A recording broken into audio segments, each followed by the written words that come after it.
빌립보서 2장 12절부터 13절입니다. 빌립보서 2장 12절부터 13절.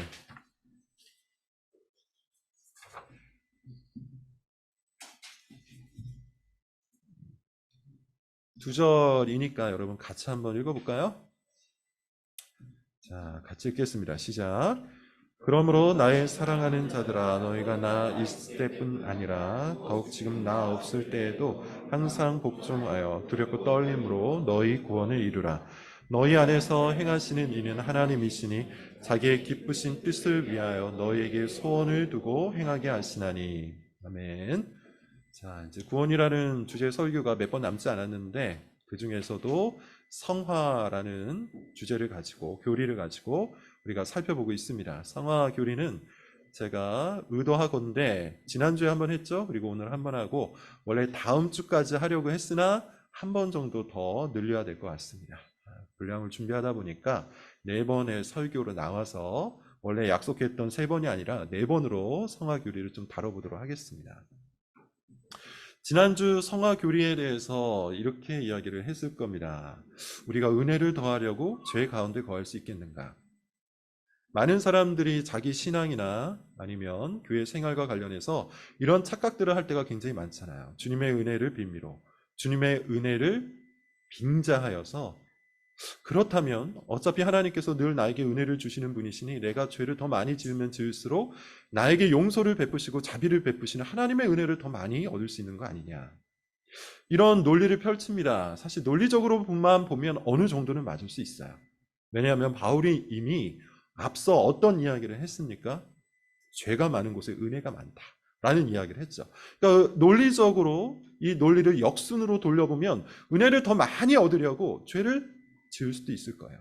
그런데 이에 대해서 바울은 뭐라고 답변을 합니까? 그럴 수 없다고 단언을 해요. 그럴 수 없다. 그럴 수 없는 이유에 대해서 제가 지난 시간에 계속 말씀을 드렸죠. 이유는 딱 한 가지예요. 왜냐하면 믿음의 손으로 붙든 우리 주 예수 그리스도께서 의로우신 분이며 동시에 거룩하신 분이기 때문이죠. 그래서 우리가 붙든 이 믿음의 손이 참된 것이라면, 우리가 예수 그리스도를 붙든 그 믿음의 손이 진정 참되다면, 그래서 내가 정말 예수 그리스도를 믿음으로 말미암아 의롭다함을 받은 사람이 맞다면 우리는 반드시 거룩함을 지향할 수밖에 없습니다. 그래서 칼빈은 그런 말을 합니다. 칭의만 주장하고 성화를 말하지 않는 것을 그리스도의 몸을 조각내는 것이라고 표현을 해요.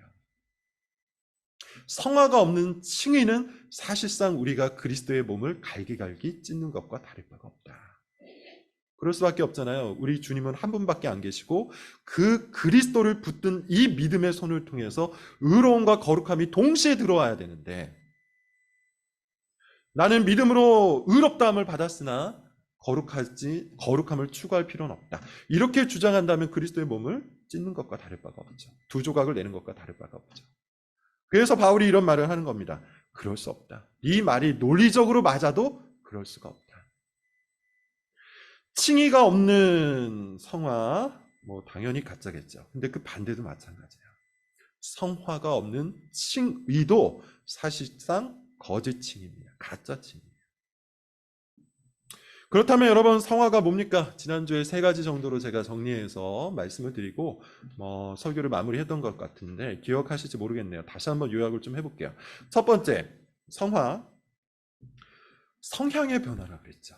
성향의 변화. 이게 가장 중요한 것 중에 하나입니다. 물론 여러분, 우리가 성화가 진행이 되다 보면, 우리가 더 성숙해지다 보면 행동의 변화가 나옵니다. 습관의 변화가 나옵니다. 우리 삶의 궤적이 달라집니다. 이건 당연한 거예요. 그러나 기본적으로, 가장 근본적으로 성화라는 것은 성향이 바뀌는 겁니다. 나의 감정은 그대로 있어요. 나의 이성도 그대로 있어요. 나의 의지도 그대로 있고 나의 기억과 추억과 양심도 그대로 있습니다. 근데 이 모든 것들이 바뀌는 거예요. 그래서 제가 지난주에 그런 설명을 드렸죠. 여전히 내 이성은 그대로 존재하지만 과거 예수 그리스도를 믿기 이전 내 머리는, 내 지성은 항상 나를 위한 방향으로 흘러갑니다. 그러나 예수 그리스도를 믿고 성화되기 시작하면 내가 이 지성이, 나의 이 머리가, 나의 이 생각이 하나님을 향하게 되어 있어요. 감정도 마찬가지입니다. 과거의 나의 감정은 오로지 나를 위한 거예요. 그래서 모두 자기 감정을 중시하고 자기 감정을 쫓는 것이 옳다고 믿습니다. 그런데 성화되기 시작하면 이 감정이 변화되죠. 지향점이 바뀌어요. 그래서 하나님이 미워하시는 것을 미워하게 됩니다. 하나님이 좋아하는 것을 좋아하게 됩니다. 점점 그렇게 내 성향이 바뀌어요. 이것은 여러분, 제가 이 성화 관련해서 이제 부부관계나 결혼관계로서 많이 설명을 드리는데, 우리가 사랑을 하게 되면 성향이 바뀌잖아요. 점점 더 내 배우자가 좋아하는 것을 나도 좋아하게 되고, 내 배우자가 싫어하는 것을 나도 싫어하게 변해요. 신혼 초창기에는 잘 모를 겁니다. 신혼 초창기에는 여전히 자기 개성이 남아있고 여전히 자기가 좋아하는 것을 주장하고 자기 취향을 끝까지 고수하려고 하는 그런 마음이 있지만, 시간이 흐르면 흐를수록 점차 내 배우자의 취향이 내 취향이 됩니다. 내 배우자가 싫어하는 것이 또 내가 싫어하는 것이 돼요. 그렇게 한 몸이 되어가는 거죠. 이게 성화예요. 하나님이 싫어하는 것이 내가 싫어하는 것이 되고 하나님이 미워하는 것이 내가 미워하는 것이 됩니다. 이렇게 성향의 변화가 일어납니다. 이것은 여러분, 지금 제가 방금 설명드린 것처럼 성화의 두 번째 특징을 말해주는데요. 점진적 변화. 단번에 이루어지는 것이 아니라는 거죠. 시간이 필요합니다. 기간이 필요합니다. 칭의는 법정적 용어라고 했어요. 그래서 단번에 영원히 이루어지는 겁니다. 사실 양자됨도 마찬가지죠. 우리가 누군가에게 입양될 때도 법적인 절차를 받잖아요. 그래서 우리가 하나님 앞에서 의롭다 판결을 받고요, 또 하나님의 아들로 입양되는 이 모든 절차는 법적인 거예요. 단번에 이루어집니다. 그러나 여러분, 성화는 달라요. 상태적인 것이라고 했어요. 그래서 거지와 왕자, 왕자와 거지라는 소설을 제가 예로 들었던 것 같은데, 왕자와 거지에서 거지가 왕자의 옷을 갈아입은 다음에 어떻게 됩니까? 처음에는 여전히 거지의 습성이 있지만 점차 변해간다고 했죠. 왕자처럼, 그 자기가 입은 옷처럼 변해간다고 했어요. 마찬가지입니다. 칭의는 그리스도의 의의 옷을 입는 거예요. 성화는 자기가 입은 옷에 걸맞게 변해가는 겁니다. 이게 점진적 변화예요. 세 번째, 그렇다면 어떻게 변해간다고 했죠? 그냥 몇 가지 규범을 쫓는 그런 수준이 아니라 그랬죠? 우리의 인생 전부를 들어서 하나님께 헌신하는 방향으로 변해가는 겁니다. 왜요? 하나님에 대한 감각이 살아났기 때문이요. 중생한 사람들, 구원받은 사람들, 의롭다함을 받은 사람들, 참된 믿음을 가지고 있는 사람들은 하나님에 대한 감각이 살아나요. 하나님께서 정말 계시는구나. 하나님께서 정말 나를 구원하셨구나. 하나님께서 나의 구원자가 되시는구나. 이런 감각이 살아나면서 주님의 말씀 앞에 헌신하는 겁니다. 이것이 성화입니다. 자, 오늘은 이 세 가지 특징 중에 두 번째, 점진적 변화를 좀 집중적으로 살펴보는 시간을 좀 가져보겠습니다. 사실 여러분, 우리의 신앙 중에 가장 큰 고민이 바로 이 파트에 있죠. 제가 교인들과 같이 상담을 하거나 또 이런저런 고민들을 듣다 보면 이 부분에 대한 고민이 사실상 가장 큽니다. 과연 내가 구원받은 사람인가? 과연 내가 성경이 말하는 그런 신앙을 갖고 있는가? 지금 내 모습을 보면, 이 형편없는 나의 모습을 보면 내가 과연 믿음이 있는 사람인가? 이런 고민들을 늘 합니다. 예전에 결혼 때문에 고민하던 어떤 자매가 한 번은 저에게 찾아와서 이런 말을 한 적이 있어요. 결혼의 과정을 하나하나 거치다 보니까 너무 힘든 거예요. 소개팅도 계속 해야 되고 낯선 사람과 만나서 대화하는 것도 너무 힘들다 보니 이런 이야기를 했어요. 그냥 하나님이 누구랑 결혼하라고 알려주면 좋겠다. 그러면 그 사람하고 확 결혼해 버릴 텐데 나에게 왜 이런 어려운 과정을 주시는지 모르겠다. 사람을 찾는 이 과정이 너무 힘들다. 뭐 이렇게 이야기를 하더라고요. 그래서 제가 이렇게 얘기했습니다. 우리가 누구랑 결혼하는지도 매우 중요하지만 그 사람과 결혼하기 위한 이 과정도 중요하다. 왜냐하면 하나님께서는 이 과정에서 우리가 신앙의 길을 걷기를 바라시기 때문이다. 그러니 힘들어도 믿음을 갖고 기도하면서 끝까지 찾아보자. 제가 이렇게 이야기를 했습니다. 정말 그래요. 결혼이라는 게 목표가 아니잖아요. 하나님께서는 결혼이라는 목표를 제시하고 우리에게 그것을 달성하라고 채찍질하는 코치가 아닙니다. 우리가 이 모든 과정들 속에서 하나님을 더 많이 알고 주님께 헌신하고 성경의 말씀을 쫓아서 예수님을 닮아가는 성화의 과정을 밟기를 원하시는 거예요. 이 자매와는 이번 주에도 연락을 했는데 지금은 결혼해서 아주 행복하게 잘 살고 있어요. 신앙은 여러분 그런 겁니다. 방금 말씀을 드린 것처럼 어떤 목표를 놓고 그 목표를 성취하는 것을 신앙이라고 말하지 않아요. 그런데 우리는 그런 경향이 있죠. 목표를 놓고 그 성화를 빨리 달성하고 싶어 합니다. 성과를 빨리 내고 싶어 해요. 거룩이라는 성과를 하나님 앞에서 빨리 내고 싶어 하는 본성이 우리 가운데 있어요. 그런데 그게 됩니까? 성경이 말하는 삶의 기준들, 예컨대 구약의 율법이나 신약의 교훈 같은 것을 목표로 삼고 빨리 이루려고 애를 쓰지만 여러분 그게 잘 안 되잖아요. 왜냐하면 성화는 그 자체로 과정적인데 이 과정적인 성화를 우리가 목표 달성적인 것을 이해하고 있기 때문이에요. 제가 아주 중요한 표현을 했습니다. 성화는 과정적인 거예요. 성화는 과정 그 자체예요. 성화가 과정적이라는 것을 이해하지 못하면요, 신학적인 오류가 발생합니다. 소위 말하는 완벽주의 오류예요. 완벽주의 오류는 빨리 완벽하게 성화되고 싶은 본능, 빨리 거룩해지고 싶은 본능, 빨리 죄에서 벗어나고 싶은 그 본능 때문에 만들어지는 겁니다. 제가 관찰하건대 이 오류를 가지고 살아가는 사람들이 사실 정말로 많은 것 같아요.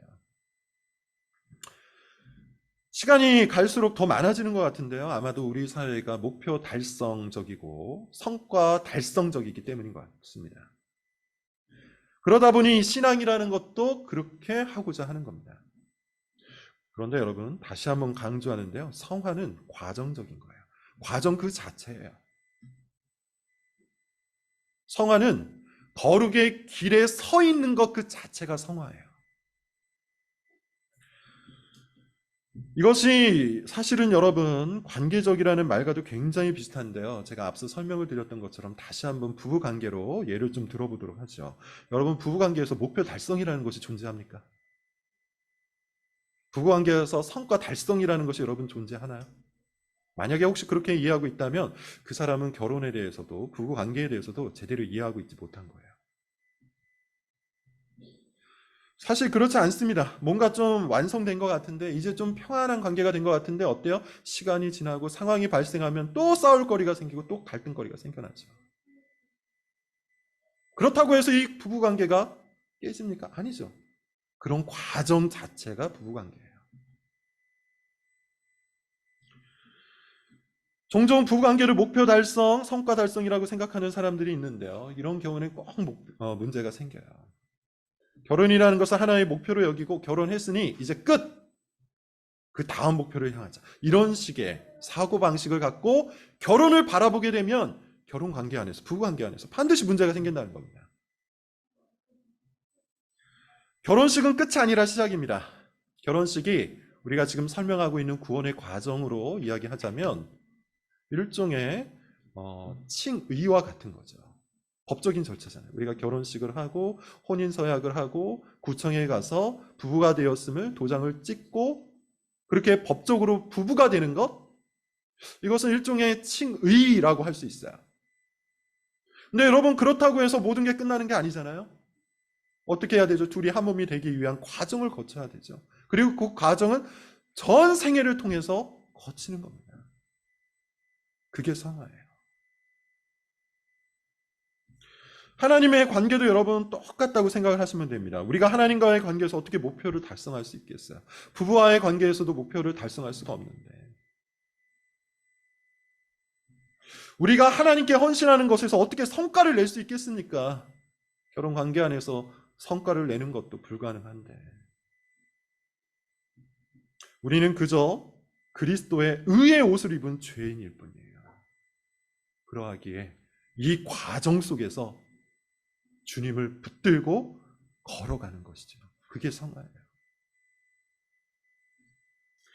우리가 할 수 있는 것은 말씀에 의지해서 하나님과의 관계를 쌓아가는 겁니다. 하나님에 대한 믿음을 쌓아가고 하나님에 대한 사랑을 쌓아가고 하나님에 대한 헌신을 쌓아가는 것, 그 길에서 이탈하지 않는 것, 그게 성화예요. 자, 오늘 본문을 여러분 한번 볼게요. 12절입니다. 오늘 본문 12절 말씀 같이 한번 읽겠습니다. 시작. 그러므로 나의 사랑하는 자들아, 너희가 나 있을 때뿐 아니라 더욱 지금 나 없을 때에도 항상 복종하여 두렵고 너희로 구원을 이루라고 하잖아요. 구원을 이루라. 구원을 과정적으로 설명합니다. 이것이 여러분 칭의의 완전성을, 영원성을 부정하는 말은 아닐 거예요. 왜냐하면 바울은 이미 앞서 많은 책들을 통해서 칭의, 오직 믿음으로만 얻게 되는 이 의로움의 완전성에 대해서 충분하게 설명했습니다. 따라서 여기서 말하고 있는 구원을 이루라는 이 말은 칭의와 관련된 말이 아니라 성화와 관련된 말로 이해하는 것이 맞겠죠. 뭐라고 이야기합니까? 중요한 것은 이루라라는 그 표현이에요. 이루라. 이루라는 말 자체가 여러분 뭘 이야기하는 거죠? 과정적이라는 거예요. 근데 특별히 여러분 더 주목해야 될 말이 있어요. 항상이라는 말이에요. 항상. 항상 너희 구원을 이루라. 이 말은 여러분 뭘 의미하는 걸까요? 성화라는 것이, 이 신앙의 여정이라는 것이 결코 이벤트가 아니라는 걸 뜻하는 거죠. 성화는 갑작스런 레벨업이 아닙니다. 여러분 이걸 잘 기억을 하셔야 돼요. 일부 교단에서는 이것을 주장합니다. 신학적인 용어를 설명을 드리면 조금 어려우니까 그냥 간단하게만 말씀을 드려볼게요. 두 번째 축복론 같은 거예요. 소위 말하는 오순절 교단에서 주장을 합니다. 첫 번째 축복은 뭘까요? 우리가 중생하여 예수님을 믿는 게 첫 번째 축복이에요. 두 번째 축복은 뭘까요? 성령으로 인해서 나의 거룩성이 레벨업 되는 것이 두 번째 축복이에요. 오순절 교단에서는 이거를 주장합니다. 그래서 오순절 교단은 세미나도 많고 수련회도 많고 집회도 많아요. 그렇게 해서 사람들을 붐업, 레벨업, 점핑업을 시키겠다는 겁니다. 그러나 성경은 그렇게 얘기하지 않습니다. 성경이 우리에게 요구하는 구원은, 성경이 우리에게 요구하는 신앙과 성화는 과정적이에요. 항상이에요. 늘 힘써야 되는 거예요. 이벤트가 아닙니다.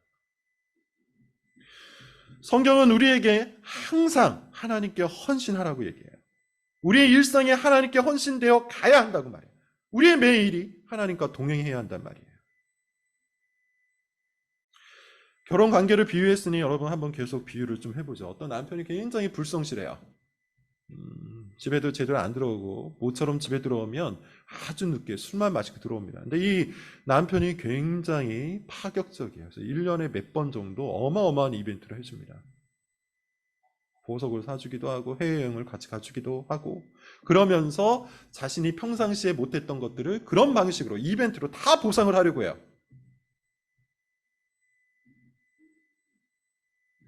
이런 것으로 둘이 한 몸이 될 수 있을까요? 이런 이벤트를 통해서 부부가 한 몸을 이루고 서로 신뢰를 쌓아가고 서로에게 헌신되는 참된 성경적 부부가 될 수 있을까요?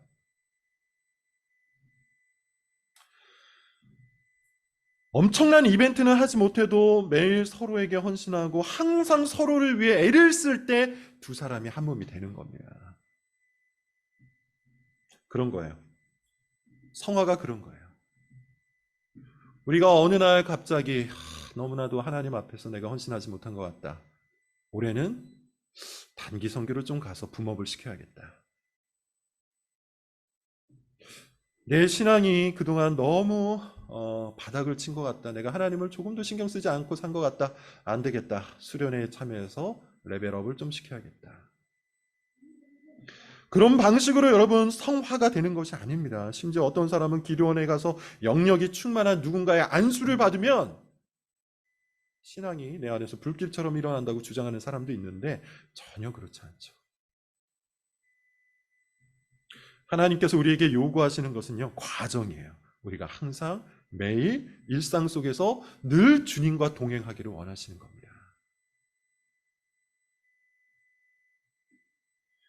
자, 이 마지막 표현을 여러분 한번 잘 기억하시길 바랍니다. 과정 속에서 주님과 동행하기를 원한다.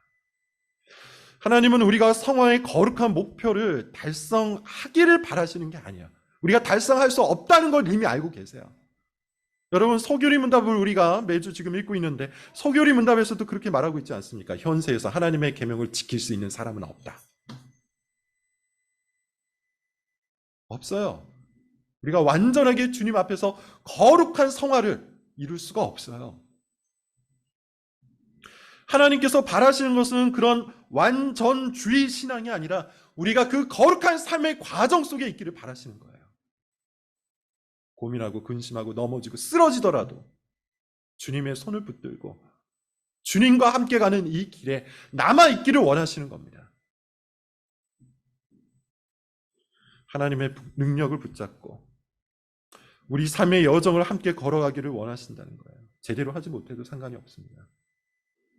쓰러져 있어도 괜찮습니다. 남들에게 부끄러워도 괜찮습니다. 그렇지만 그 길에 있기를 원하시는 거예요. 이게 하나님이 원하시는 과정적 성화입니다. 그러므로 여러분들에게 이렇게 권면하겠습니다. 지금 여러분의 모습에 실망하지 마십시오. 지금 여러분의 형편에 넘어지지 마시기를 바랍니다. 우리는 길을 걷는 중이에요. 우리는 과정적인 존재예요. 완성되지 않았다고 부끄러워할 필요가 없어요. 쓰러져 있다고 좌절할 필요도 없어요. 하나님께서는 우리가 이 길에 서 있는 것만으로 기뻐하시는 분이에요. 하나님께서는 우리가 이 과정 속에서 주님을 구하고 주님의 손을 붙들고자 하는 이 모든 길의 여정 자체를 즐거워하시는 분이에요. 철로 역정이라는 책이 여러분 있습니다. 제가 매년 첫 달에 읽는 책이에요. 제가 굉장히 사랑하는 책 몇 권이 있는데 그 중에 하나입니다. 이 철로 역정이라는 책을 제가 아마 설교 시간에 한 2-3번 정도 말씀을 드린 적이 있을 거예요. 저는 첫 해에 항상 읽는 책이 있는데 그 책이 바로 이 책이에요. 이 책에 보면 크리스천이라는 인물이 나오죠. 그가 이런저런 과정을 통해서 구원의 길에 들어섭니다. 좁은 문을 통과해서 구원의 길에 딱 들어서요. 뭔가 굉장히 행복한 일이 펼쳐질 것 같은데 그렇지 않죠. 계속 넘어집니다. 유혹을 당해서 넘어져요. 시험에 빠져서 넘어져요. 자기 욕망에 빠져서 넘어지기도 해요. 게을러서 잠에 빠지기도 하고요. 길을 이탈하기도 합니다. 그리고 절망에 갇혀서 완전한 좌절에 빠져 살아가기도 해요. 그러나 여러분 철로 역정을 읽으신 분은 알 거예요. 그는 이 길에 끝까지 남아있죠.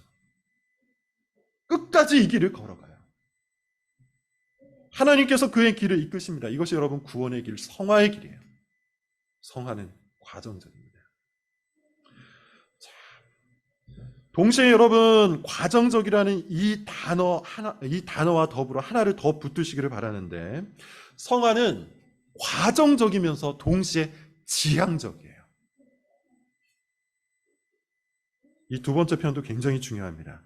과정적이면서 동시에 지향적이에요. 오늘 본문에 여러분 한번 보세요. 구원을 이루라고 하죠. 구원을 이루라. 이 말은 뭐냐 하면 우리가 그저 과정 속에서 헤매는 존재가 아니라 우리에게 목표가 있다는 거예요. 그리고 그 목표를 지향하여 나아가라고 이야기합니다. 이것도 여러분 성화를 이루는 데 아주 중요한 성경적 진리예요. 성화에 있어서 첫 번째 오류가 완벽주의 오류, 완전주의 오류라면 두 번째 오류는 방종주의 오류죠. 방종주의 오류가 뭡니까? 제 멋대로 사는 거예요. 목표가 없어요. 거룩한 인생의 목표가 없어요. 하나님께 헌신하는 것이 인생의 목표가 아니에요. 그러다 보니 탐욕을 따릅니다. 세상을 따릅니다. 옛사람의 구습을 쫓아갑니다. 이것이 방종주의 오류예요. 그러나 여러분, 우리는 지향적 존재예요. 앞서 얘기했던 것처럼 여러분 목표를 달성해야 한다고 말하는 게 아닙니다. 성과를 내야 한다고 말씀을 드리는 게 아니에요. 지향해야 한다고 말씀을 드리는 거예요. 우리에게는 거룩한 목표가 있습니다. 그래서 바울은 우리에게 구원을 이루라고 합니다. 어떻게 우리가 지향적 존재로 살아갈 수 있습니까? 우리는 어떻게 지향적 존재가 되었습니까? 오늘 본문 13절을 여러분 한번 읽어볼게요. 본문 13절입니다. 같이 읽겠습니다. 시작. 너희 안에서 행하시는 이는 하나님이시니 자기의 하나님께서 우리 안에 그런 성향을 만들어 주신대요. 하나님께서 이 과정 속에서 우리와 함께 하셔서 우리 마음속에 소원을 두고 그 거룩한 목표를 향하도록 만들어 주신답니다. 그렇게 우리 마음속에 하나님을 향한, 하나님께 헌신하고자 하는 성향을 만들어 주셔서 우리를 지향적 존재로 삼아 주세요. 자기의 깊으신 뜻을 위하여 너에게 소원을 두고 행하게 하시나니. 그래서 여러분, 성화는 성향의 변화라고 얘기하는 거예요. 소원이 바뀌어요. 우리의 성향이 하나님의 기쁘신 뜻을 향하게 돼요. 그걸 지향하게 돼요. 내 인생의 목표가 바뀌어요. 우리의 삶의 방향과 궤적이 하나님께로 기울어진다는 겁니다. 이게 지향적 존재예요. 그러니 여러분, 저는 여러분들에게 또다시 이렇게 권면을 드리고 싶어요. 우리가 비록 넘어졌어도 다시 일어나서 이 길을 걸어갈 수 있기를 바랍니다. 스스로에게 실망했어도 다시 일어나서 주님께 헌신할 수 있기 바랍니다. 넘어지고 쓰러지고 연약해서 나 자신에게 완전히 실망해서 내가 그리스도인이 아닌가 보다 생각하지 말고 우리 가운데 소원을 두고 행하시는 그 하나님을 믿고 다시 일어나서 이 거룩한 여정을 끝까지 걸어갈 수 있기를 바랍니다. 하나님께서 우리에게 그런 힘을 주세요. 소원을 주세요. 우리를 지향적 존재로 만들어가 주세요. 우리의 성향을 바꾸어 주세요. 철로 역정이라는 책에 보면 크리스천은 한 가지 방향을 지향하죠. 철로 역정이라는 제목 그 자체에 있어요. 하늘 향해 가는 역정, 힘겨운 삶의 과정. 이게 철로 역정이에요. 이게 구원의 길이에요. 그는 하나님을 향해서 갑니다. 천성을 향해서 갑니다. 하나님이 계신 곳을 향해서 계속 길을 갑니다. 마귀의 공격이 어마어마했어요. 여기서 완전히 쓰러져서 거의 죽을 지경에 이르렀어요. 심지어 같이 동행하던 누군가는 넘어지고 쓰러지고 유혹받아서 그 길에서 이탈했어요. 그러나 크리스찬은 끝까지 지향하여 수많은 비난을 받고 조롱을 받고 또 스스로의 연약함에 넘어지고 쓰러졌지만 그래도 이 크리스찬은 다시 일어나서 천성을 향해 갑니다. 그때마다 주님이 오셔서 도우세요. 그것이 크리스찬, 그것이 그리스도인입니다. 여러분, 말씀을 정리하겠습니다. 성화로 부르심을 입은 우리는 과정적이고 지향적인 존재예요. 과정적이라는 이 말은 우리가 연약하다는 것을 뜻할 겁니다. 우리가 완벽할 수 없다는 것을 이야기하는 겁니다. 우리는 늘 그 길에 서 있는 존재에 불과해요. 목표를 달성할 수 없고 성과를 낼 수 없어요. 지향적이라는 말은 그럼에도 불구하고 우리는 앞으로 간다는 뜻이에요. 그럼에도 불구하고. 나는 비록 연약해서 넘어지고 쓰러지고 유혹받고 시험에 빠지고 비난과 조롱 앞에서 마음이 약해졌지만 그럼에도 불구하고 내 안에 소원을 두고 행하시는 하나님의 능력에 의지해서 천성을 향해 지향하여 간다는 뜻입니다. 이것이 성화예요. 여러분, 이 길을, 이 거룩한 인생의 길을 하나님께서 우리에게 목표로 제시한 이 성화의 길을 주님과 함께 동행할 수 있기를 바랍니다. 넘어졌어도 다시 일어나면 됩니다. 쓰러졌어도 다시 일어나서 그 길을 걸으면 됩니다. 단념하지 마시고 다시 우리에게 힘을 주시는 주님 손을 붙들고 이 거룩한 삶의 여정을 끝까지 함께 걸어갈 수 있기를 바랍니다. 기도하겠습니다.